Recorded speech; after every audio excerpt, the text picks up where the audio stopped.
And welcome back. Let's go ahead and just jump right into making our next game. We've looked at how some of the things we're going to need to design are. So with that being said, I went ahead and created my next Unity project here. I'm not going to go show you how to set that up because at this point we should be pretty familiar with how to go into the Unity Hub and create a new project. So I went ahead and jumped right in here.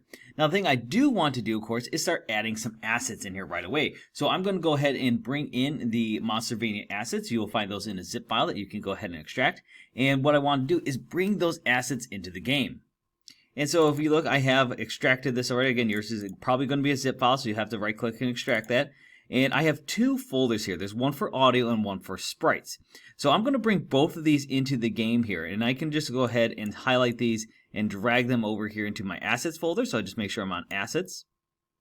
And then you can see it will add those in here to my game. So if I go ahead and look at my audio, you'll see I have 4 different audio clips that I have access to. And if I go to my sprites folder, you can see we have a couple different sprites in here. We can even see we have our Monstervania kind of mock-up here. So if we need to kind of look at that as just a reference, it is here available for us. We don't have to go out to a separate app to do that. Now we may not end up using that because we might create our own layout, but it's just there for if we need it. And we decide we don't need it, we can always just, if we want to clean it up and reduce file space, we can just come in here and delete this out of here.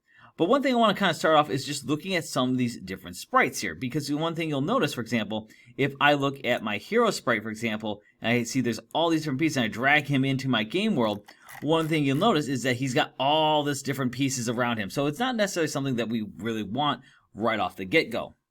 Now the first thing I'm going to want to do here with my game here is I want to first look at these sprites and say, you know, I need these to be the right size. So I'm just going to go ahead and select all these here so I can hold down the shift key to grab all of them. And I'm going to go ahead and look at my pixels per unit. And you can see right now it's set to 100. Well, I know for a fact because when we created these were set to 32 by 32s. So we're going to want our pixels per unit to also kind of be 32 by 32. So we're going to go ahead and say pixels per unit is 32. We're going to go ahead and apply that. Now it doesn't change anything here. But if I were to, for example, grab my background and drag that in, if this was not at 32 by 32, for example, so I'm going to just go look at the background. I'm just going to change this back to 100 just for a second. And if I apply that, you can see it's a lot smaller because it's, remember, the pixels per unit have to do with these little squares here that we have inside of Unity. So by changing that to 100, it doesn't necessarily fit as well, but you can see now with a 32 by 32, you can kind of see if I were to drag these pieces in here, they're going to kind of fit roughly a lot closer to the original design because we're cutting this up into a 32 by 32 square, which is what we want this graphic to be. Now, one thing you'll notice is that as we look at our game here and we see our sprites, it's all coming in as one large image, and that's not what we want. We want to be able to divvy these up into smaller subsections. So I'm just going to go ahead and delete this background out of my scene for now, and let's go ahead and look at that background though as a sprite. So if we look here, we have 32 pixels per unit, but above that you'll see we have something called sprite mode. And in sprite mode, this tells Unity, is this a single image that we're going to be looking at, or is it multiple images, for example, that are contained within that single sprite. So we actually want to say we have multiple here, and what we can then do is apply this and use the sprite editor to go ahead and modify this. And you can see now here's our sprite editor. It has our sprite in it, but we now need to slice this up into the pieces that we want it to be.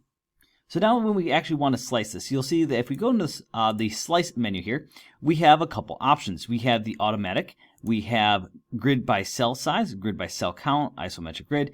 If we do automatic, we're going to tell Unity, hey, go try and make your best guess. And if I go ahead and click on slice here, one of the things you'll notice is that it should try to slice up. However, you can see in here, it didn't actually do anything. So I'm going to revert this.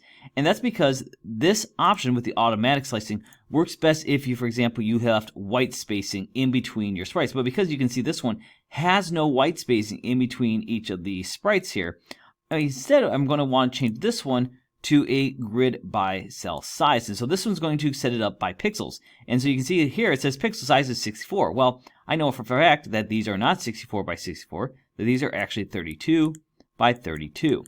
And if you did have something here where you needed to, for example, to offset it or have some kind of padding, you can add those values in here as well.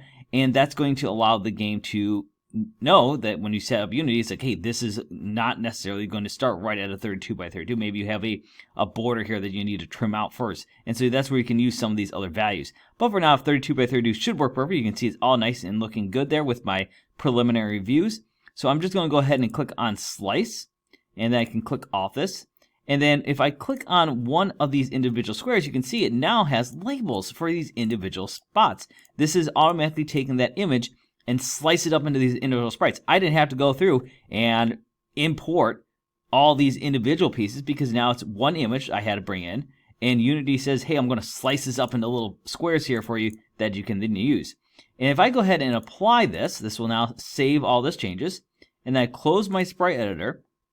And then if I go down into my scene here, and I open up my sprites, and you can see if I open up background, I get all those little individual sprites now are all listed in here.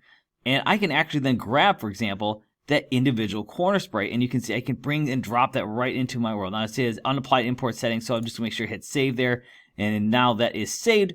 And so if I grab another one, you can see I can actually come in here and use these to kind of start building out a world here if I want. I can start making a very simple kind of mapping structure. Now, of course, there's going to be things we can do to snap this together, make it a lot nicer. I'm just going to delete those out of there for now, but that is, of course, the quick and easy way to slice up a sprite.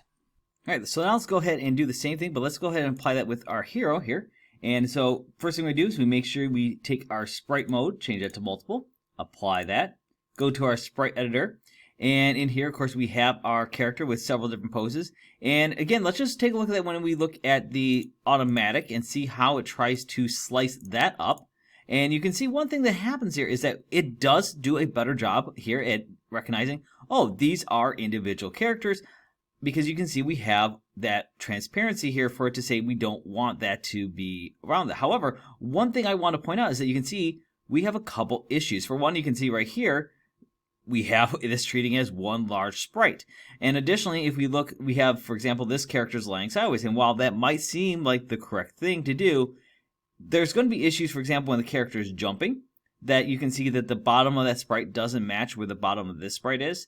And this is something to be careful about when you use automatic sprite slicing, is because it may not necessarily be a one-to-one match. So I'm actually going to revert that one more time, and we're going to again use the grid by cell size. And this is again a great way for you to know how things are being used, especially if you start importing assets from someone else. How do those assets get used? And you may have to play around with these. For example, you can see again, I have this set up nice and easy as a 32 by 32 grid because it was again real easy for me to do. I don't have to worry about any offset or padding because these were set up that way as the original asset here. So you can see there's no having to worry about any offsets or padding because it all just works perfectly here. And so I'm just going to go ahead and slice this guy up one more time. And then once that is sliced, you can see we now have our individual pieces all nice and lined up here. So we should be able to go ahead and apply this to get it into our game. And one more thing I want to point out is, again, if we look at these individual pieces, we can then click on these as individuals. Closing out of our sprite editor, going back to our hero, we can open up and now see that we have all these different pieces now available to us. And of course, again, I get a warning, so I just hit save, and you can see now I have these here. Now, if there's ever something I wanted to edit, like let's say I wanted to look at, hey, here's Hero 17, how can I edit him? I'll just open it up in a window. Is there a way I could edit this here inside this? You can see the inspector just shows this here. There's not necessarily a way to edit this directly. I'd have to actually go here. I can do a little bit of things in my sprite editor to try and clean this up. But if I wanted to truly clean this up, I find something, there's some weird artifact or something I need to clean up. That's when I'll need to go into something like Photoshop, for example, to actually clean that up to get that there. And there are sometimes things you can run into with having your game. You can see here, Hero 17. He's got a little bit, it looks almost like a blur border here at the top. And, I'm not too worried about that because, again, that's something that we could clean up later on. But for now, this is a pretty cool thing. Now, I'm going to go ahead and pause things. I want you to go ahead and challenge yourself to go ahead and apply the same techniques that we've done, but for the rest of our sprites here. Go ahead and slice up the rest of your sprites so that way we can go ahead and have them all set to that 32 by 32 split. All right, so hopefully you got those all nice and split up pretty easily. And now one thing you might notice is that some of our sprites here don't require slicing. So for example, our door, if we look at this one, is still a single, and that's because if I actually look at the door, there is nothing else inside of this. It doesn't have multiple frames of animation inside of it, simply just a solid object. Now, if we had a door with an animation on, so maybe if this door was, for example, swinging open, then we could, of course, have that as a sprite that we would need to slice. Similarly, if you look at our ladder, that is also a single sprite that we're not going to need to do anything with. Same thing with our sprites. Again, a single sprite. Not every sprite that you import into your game is going to require you to slice it. But that's a good wrap up for this lesson, and then we can go ahead from here, take what we've done with our individual sprites, and use those to actually start making our world.